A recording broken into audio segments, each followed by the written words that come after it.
Today is another beautiful day for me. This is the warmest day of the year so far. It is like 80 degrees out there. So I got a few things I got to do on this bike. Front sprocket chain. Put the guard back on. Take the carburetors off. Change the boots. Put the whole air cleaner assembly back in, and then there's some cleaning and all that other stuff to do. Then we'll still have the regulator and all that, but let's start by seeing if I can get these screws out. I believe they're all the original screws and they don't look like they've ever been tampered with. So only 4 screws to take out, but of course the bottom 2 were stripped. I already drilled the head off that one. I'm drilling the head off this one now. Then that should allow me to take the cover off, and then I should be able to pull them out. Alright, so I got the cover removed. You can see all my drill shavings. This bolt right here has to come out. One down here has to come out. I also had to loosen this foot peg. The bar runs all the way over to the other peg. And it also acts as a mount. So I just backed out as far as I could to be able to swing this around so I could get the drill at that one. So I can take this sprocket off and replace that. I think that's the oil pump right there. Doesn't look too bad. Not a big oil leak or anything coming from here. I'm going to grab these with some vice grips and see if they come out. So this is the sprocket that came off. This is the one I'm putting on. They're both 17 tooth. You can see how straight those are. If you look at these, you can see how, like, say this one is curved that way. I mean, it's not horrible, but you know, this is why we take it apart. 19,000 miles on it. It was due anyway. So the chain is on. Get the link in the right direction. I got to mount the guard down.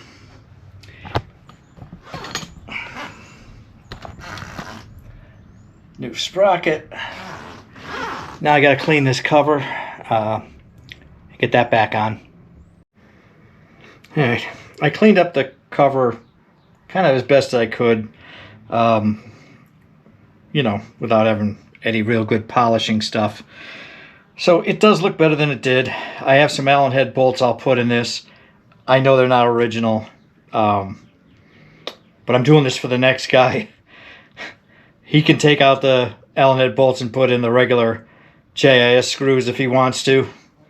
I'm just putting this together so in case I have to take it back apart again.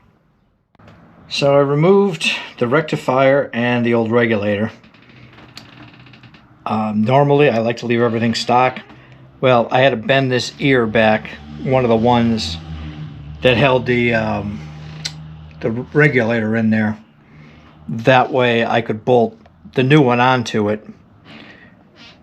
It's just bent. I didn't cut anything, so it can always go back. I mounted this here. Now these 3 wires, these went to the regulator.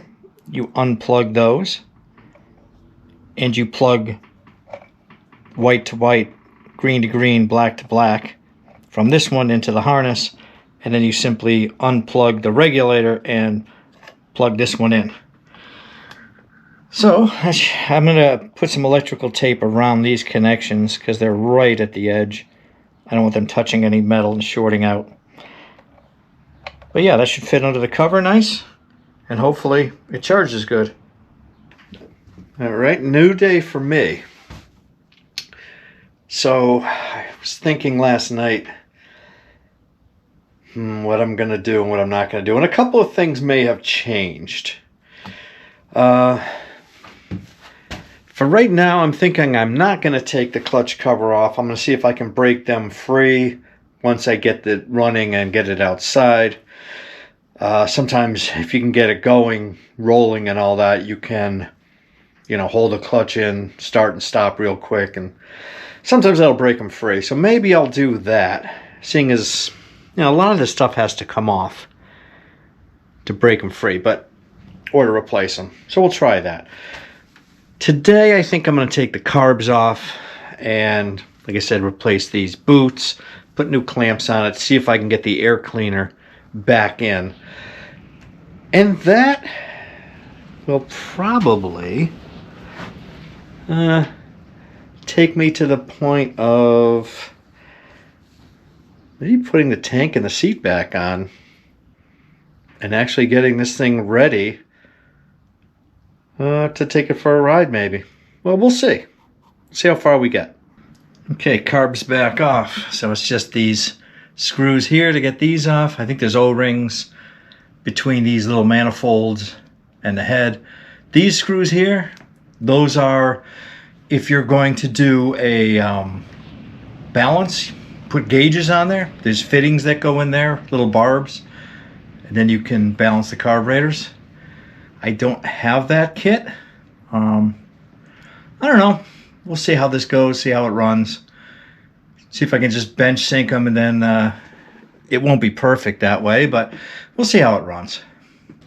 So these screws have never been out before. I don't have a stubby or short JIS screwdriver. Phillips, I have stubby, but that won't do it. You can't get a drill in there. I can't get my impact in there. So one way I do it is just chisel the head a little bit here. Let's move the handlebars over.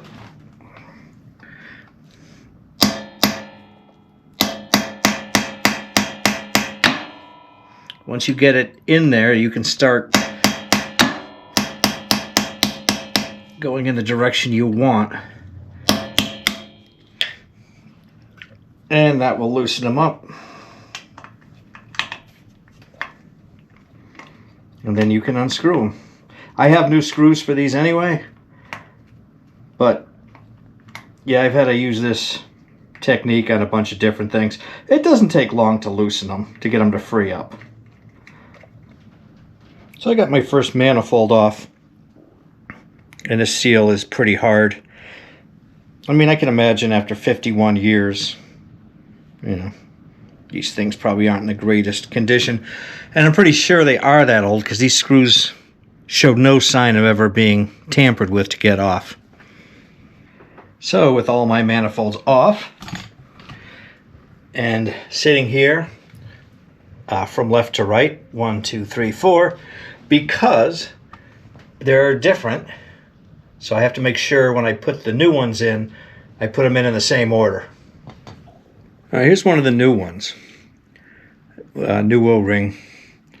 Now this side is just kind of the same all the way around. This one has got a beveled edge on it. This one is an inner one. Doesn't matter which inner one, as long as that bevel faces the center of the engine. So that's a middle one.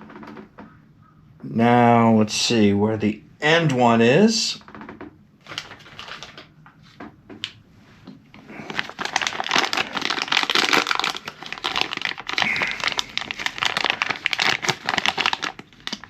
The end ones have this cut in them. Only on one side. And those cuts aim towards the center of the engine. Like that. These came with O-rings. I got to put the O-rings in them. But that's the difference between these. There's two different types, the inner and the outer. New manifolds, new clamps, new screws, carbs back on, cables back on. Now the fun part. How to get that air filter in here. Or the housing in here. The filter goes in here. But the housing goes in here. And that, my friends, does not look like it's going to be easy. Let me go dig that out. I had to get one. This bike didn't come with one. So I got a used one, and I got new boots for here because I think one of the boots on it was no good. So this is my air box that I got. As you can see, that thing is destroyed. So they do sell these pieces here that'll go on it. Those will go on the carbs that way. There's a drain tube, which it didn't come with, so I had to get one of those. This the bike did come with. That'll go, let's see here, that'll go into there. And then I push this back, and then that will slide forward into this piece, and you tighten the clamp. Whether I have the room to do all this or not, I don't know. There's a lot going on in there. Getting these out just requires a screwdriver getting pried in.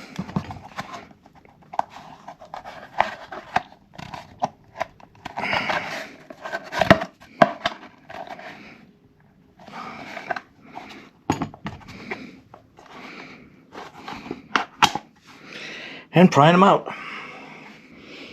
All right, I grease this one up. Let's see how easy or how hard they are to put in. Yeah, they are on an angle, so I guess it's gonna have to angle in towards the carburetors, up, down, I don't know. We'll find out as we go to install it.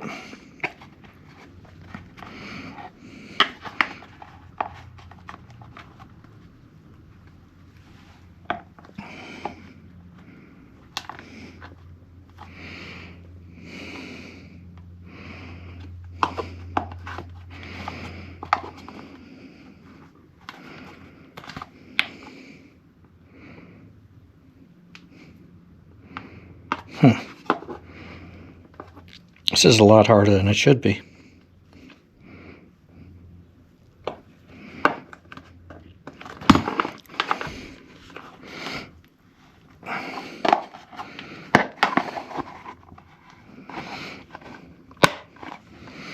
Okay, so there's one in. Like I said, I don't know. It's going to be that way or upside down. We'll find out when we go to put it in, though. I have all the boots in. This is the bottom, because that's where the drain is. I have them all with the smaller end aiming down. So we'll see how that works. I think I have to come in from the other side. Do I have to hook up the drain first? I don't know. I don't think so. I don't know. I did put this piece in too. Oh, we'll give it a shot sliding it in, see what happens. I gotta put the clamps on it first though, I can't forget that. Okay, I have all my drain tubes, the top ones and the bottom ones, running down below. Forgot what goes here. It's not that tube. All right, I got them all running down. I'm going to try to slide the air box in from the other side. I've got all my clamps on it. I've got everything greased up.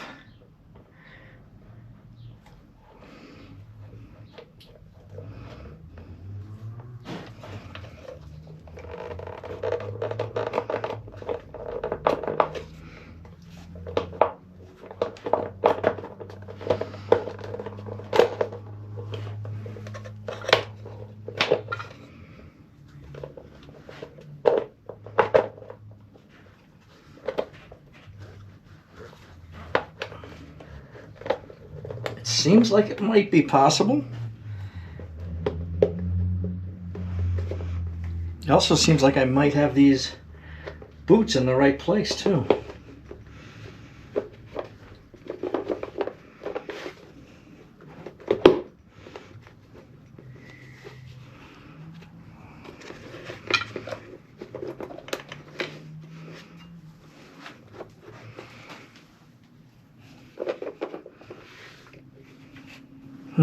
Got the two outer ones in. The two inner ones, because it flexes, are not in. All right.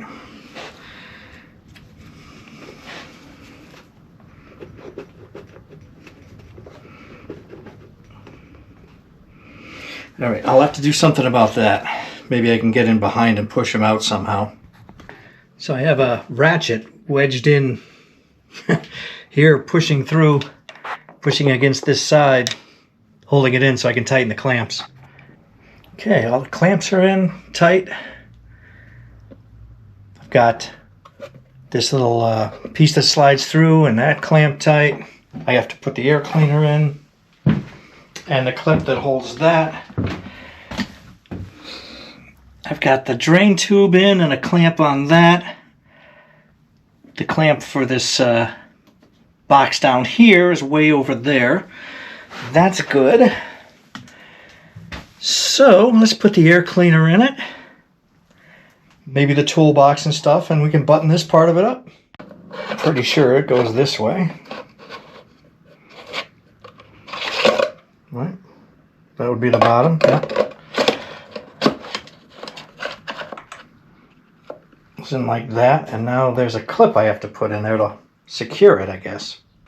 Okay, apparently from what I can see, this clip just slides here and puts pressure on it in that direction. All right, now I got to put the top on. Okay, nothing but the finest reproduction stuff. But it's made in Japan though, not China.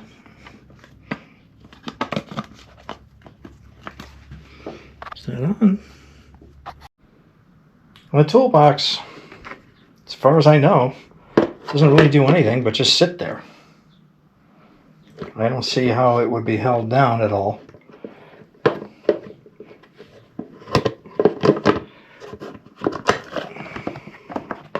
There's a couple holes in the back, but they don't line up with anything.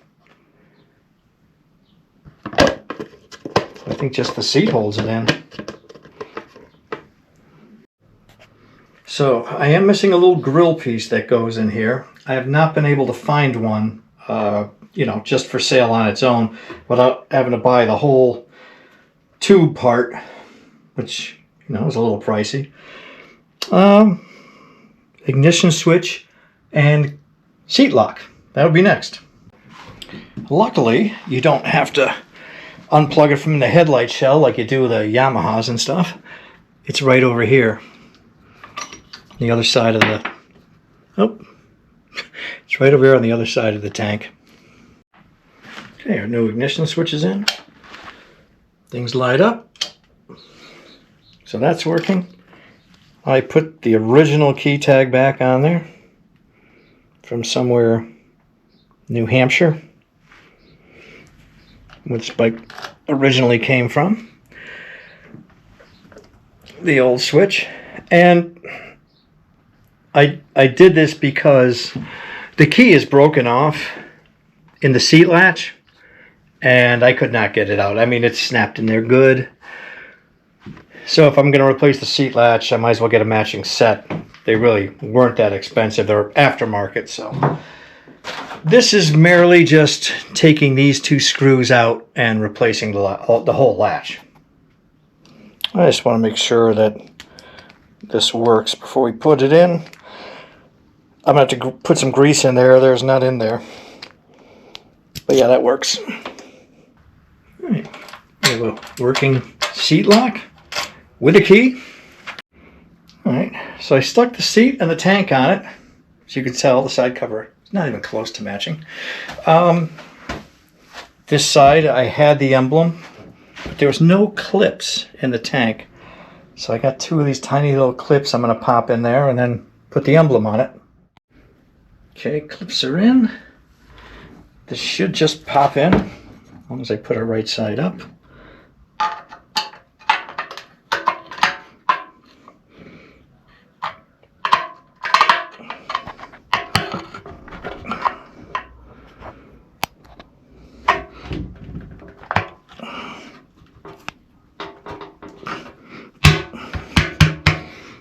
And there we go. That's on there. One thing I did want to do is replace this. I don't like the locking mechanism on these. I like the regular just push thing like my CB350 Twin has. So we'll open this and we'll see if we can replace that. So with the latch open, and this goes for any of these old Hondas, you don't actually need the key for this. Any key will open it if you lose your key. But yeah, screwdriver or anything will pop that open. It's not there so someone won't steal your gas. It's there So if there's an accident, you don't bump this and pop the cap off and gas spills everywhere. So you remove the screw, the end, this slides off the top of the tank. Got my new latch in. What a pain in the butt. Getting that the spring is the problem. Yeah, so you have to push down the cap and push the button. So yeah, getting that pin in through that spring, that's the problem. But it's done. One final job for today. I got a new cover for here. So we're going to take this off and we're going to see, you know, what the points look like and replace that cover. Luckily it came with a new gasket because the one that was on there just kind of shriveled up when I took it off. There. Much better. So next time,